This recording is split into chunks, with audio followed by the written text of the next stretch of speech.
तर हाय, आज सकाळची सुरुवात देवपूजापासून झालेली आहे. देवपूजा वगैरे करून झाल्यानंतर इथे मी नाश्त्यामध्ये केळी, भिजवलेले बदाम आणि हरभरे खाऊन घेतले. हे खाल्ले ना तर जरा भूक लागत नाही लवकर, त्यामुळे इथे मग नंतर जेवणाच्या तयारीला लागली. जेवणामध्ये गरम गरम भाकरी घातल्या आणि मी रोजच हरभरे वगैरे भिजत घातलेले खाते आणि मुलगीला पण देते. त्याने कसे भूक लागत नाही आणि आपले हाडे वगैरे पण असं दुखत नाही. माझी कंबर वगैरे दुखते, त्यामुळे मी रोज सकाळी ते खाऊन घेते हरभरे वगैरे भिजत घातलेली. आणि ते मी आमटी बनवलेली आहे आणि आज भाजी नाही बनवलेली, कारण की मी भाजीसाठी आज भजी वगैरे बाहेरूनच आणणार आहे. तर मी ते आमटी वगैरे झाल्यानंतर आज बघू शकता पाऊस नाही आहे इथे, त्यामुळे जरा थोडं ऊन पडलेलं आहे बाहेर. पण थोडं ऊन पडलं ना मुंबईमध्ये की लगेच गरम व्हायला स्टार्ट होतं.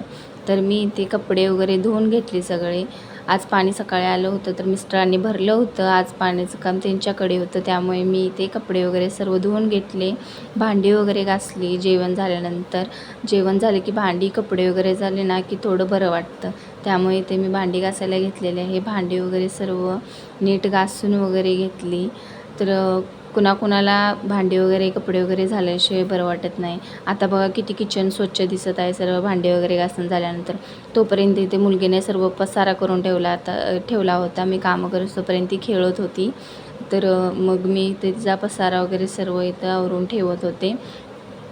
तर मुलांनी पसारा केलेला आवरायला आपल्याला काही वाटत नाही, कारण की त्यांनी लहानपणीच मज्जा करतात ना. मोठे झाल्यावर थोडी ना ते एवढं खेळत वगैरे बसतात. त्यानंतर इथे आम्ही दोघींनी जेवण करून घेतलं. तिनं भात वगैरे खाल्ला आणि मी इथे मस्तपैकी गरमागरम भजी आणि भाकरीसोबत मस्त असं एन्जॉय करत खाल्ल्या. तर इथे मुलगीला आली होती झोप, तिला इथे मी झोपी घातली. मस्त अशी ती झोपली जेवण वगैरे आणि मीही थोडा आराम केला. तर माझा व्हिडिओ आवडला असेल तर नक्की चॅनलला लाईक आणि सबस्क्राईब करा. भेटूया अशाच एका नवीन व्हिडिओमध्ये. तोपर्यंत बाय बाय.